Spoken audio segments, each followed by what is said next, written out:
Most of you won't know this about your friendly neighborhood social regressive, but I'm actually a half-trained classical musician. That's about as useful as a half-trained dog. This is Luna, by the way, who has an excuse. She's only been with us for about a month. We have no idea how old she is. We don't quite know her breed. We just kind of guess that she's a half lab, half Pyrenees. She's a rescue, and she is just the sweetest thing. She is so gentle and nice, and she just loves people. And so we're teaching her all the ins and outs of what it is to live around here. There you go, good dog. So yeah, that's Luna. If you get a chance to say hi to her sometime, she'll love to say hi back. But yeah, I am a classically trained musician. I actually have a composition degree, and I used to play French horn. And I'm going to use it in a little bit of a strange way. I'm going to take a Starset song pretty soon here, and I'm going to break it down for you guys. We're going to take a look at it musically, lyrically, because I'm really fascinated with the band. It's been a while since I've been to a concert of any kind, so it was really exciting to find out that this new band that Allison and I had just recently found out about, actually they've been around a while, but we had only just found out about Starset, I don't know, just about a month ago. And we both really liked it a lot. And I was looking on their website, and I saw that they were going to have a concert pretty close to us in Fort Smith. So on the sly, I bought some tickets, I rented a hotel room, and I was able to take the wife out for a weekend. And we had an absolute blast. If you have a chance to go to a Starset concert, I very highly recommend it for a broad variety of folks. If you like hard rock, if you like metal, if you like, it even has some kind of poppier elements in it. I think it's actually a pretty good band for a broad variety of folks to go see because they are musically talented. They're a lot of fun. They put on a really good show, and I think that even older children would really appreciate it. So let me break down the concert just a little bit for you. First off, we had All Good Things. This is a band that I, again, had never heard of before, but they were really good on stage. These guys are very good live, and I'm going to have to go back and find some of their albums or whatever they have and listen to what they have because they were excellent. First off, their vocalist has, a good rock voice. He definitely has some edge, some fray in his voice, and he sings in a pretty high register. And I was shocked that he was able to keep it up for the set that they had, and he didn't even really sound tired at the end. That dude has some amazing chops, and I would really like to hear a longer set with them. The other real standout in the band, everybody was a good instrumentalist. Everything worked together really well. They played well together, and they would all just kind of running around, bouncing off each other, and it seemed like they were having a little party on the stage all by themselves. But the lead guitarist also was a real standout, not just because he's a full head taller than everybody else in the band, but he was just packed with energy. He's a competent vocalist, but at the same time, he's also shredding some pretty good lead lines. So just a lot of fun to watch and a lot of fun to listen to. And like I say, I would like to hear more from All Good Things. Now, the concert was brought down quite a notch by the next band. That was The Word Alive. And I think that even if their mix had been good, and it was atrocious, by the way, most of what you could hear was just bass drum, but even if their mix had been good, I think it would have been unlistenable. The bits that I heard coming across just kind of seemed like an atonal mess. I didn't understand it at all. It wasn't like it was trying to be punk or like exactly metal or anything like that. I have no idea what it was supposed to be, but it sounded awful. And to have this guy that's trying to whip the crowd into a frenzy just by spewing obscenities, it didn't work. It really kind of brought the whole thing down. So if you do go to this concert, you might take the Word Alive time to go out to the lobby and purchase yourself a Starset or All Good Things t-shirt. It's a good time for that. Go hit the bathroom. But then when you come back, Starset kind of rearranged everything on stage. They have a big multimedia display going on behind them. They have, the good old lasers and lights and all kinds of stuff all synced up to their show. And man, do they put on a show. They opened up with a song called The Breach, which I think is the first song on their most recent album, Horizons. And I'm still trying to catch up on their discography and figure out what goes where. I've heard a couple of the albums all the way through and I'm still catching up. But The Breach was a great way to start out. You have Dustin Bates, the lead vocalist, coming in at a high register. He has a really good rock voice. It has some good edge to it. It reminds me a good bit of Richard Patrick of Filter. Not quite that much edge to it. It's a little bit cleaner than that, but same kind of register and a very similar sound. But yeah, it's a very melodic one that has just big synths, big instruments all the way. And one of the coolest things about this band is what their lineup is. So you have Dustin Bates on vocals, and then off to his side you have the bassist that plays a really big detuned gent sort of sound. So if you like Meshuggah, if you like that sort of sound, then you're gonna like this. And it really does play well with how everything comes together all around. You have the guitarist, and more of a rhythm guitarist more than lead. You don't really get any solos going on there. You just kind of get wall of sound. A lot of the time it seems like he was doubling what was going on with the bass or doubling what's going on with another one of the instruments. Behind them, you have the cellist and the violinist, which just makes me so happy. I love to hear not just strings. I've heard different bands try to incorporate, acoustic instruments like strings into their bands, and it's not like the music is really written for it, so it comes off as kind of sounding silly, especially to my classically trained ears. I don't want to hear a violinist just kind of rugga along with whatever the guitarist is doing. No, they have much more interesting lines, and if anything, they tended to blend more with what was going on with the synths behind them. And by the way, the synth player is live now. It used to be that they either had to run with a track because I guess they couldn't afford to actually tour with a synth player.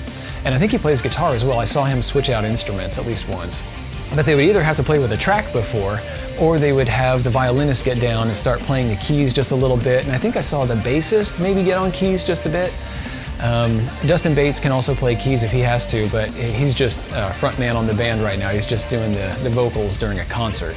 So yeah, really cool to have live synths going. The drummer is an absolute madman. He's the one to keep an eye on out there. Everybody on stage looked like they were having fun. They were all into it and they were all bringing 100%, but this guy's nuts.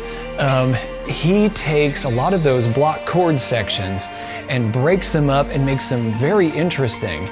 Because a lot of the other guys are trying to take, like I say, these block chord sections and they're arpeggiating or doing other things, like maybe putting some little lines running through them to, kind of break them up and make them just kind of have a bit more rhythmic interest. But the drummer is really the biggest part of that. He's not the kind of guy that's going to just kind of keep a rhythm going like boom, boom, chick, boom, boom, chick. He made everything different. It was almost like it was a melodic thing. And I kind of wonder if maybe he has been a jazz drummer in the past. Kind of reminds me a lot of Brann Dailor of Mastodon, my favorite metal band. Not only was he really good at his craft, he was just really fun to watch. He knew when the lights were behind him or when the lights were on him, and he was just hamming it up. He reminded me quite a bit of the lead guitarist in the previous band that I talked about, All Good Things. Both of those guys, they're bringing everything to that performance, and they're fun to listen to and to watch. If Starset comes to a town near you, you really need to go. Otherwise, you will miss out on an excellent show. It's very good musically, it's just a great show to be at, and there's just so much energy with the fans. Apparently the Starset fan base is pretty rabid, and there are other elements to Starset aside from the music. There are apparently books and comics and all kinds of stuff. So I'm still kind of figuring out what all this is about. But for me, yeah, I came for the music, and I went away very happy. Now, how does this all overlap with the social regressive and what I usually do around here? Well, I really love my ears. Like I said, I'm a classically half-trained musician, and I want to preserve everything that's going on here. You guys know that I do lots of stuff that is quite loud, and concerts are one of them, so I want to make sure that I preserve my hearing so I can enjoy the next concert, and I can hear what the kids are saying.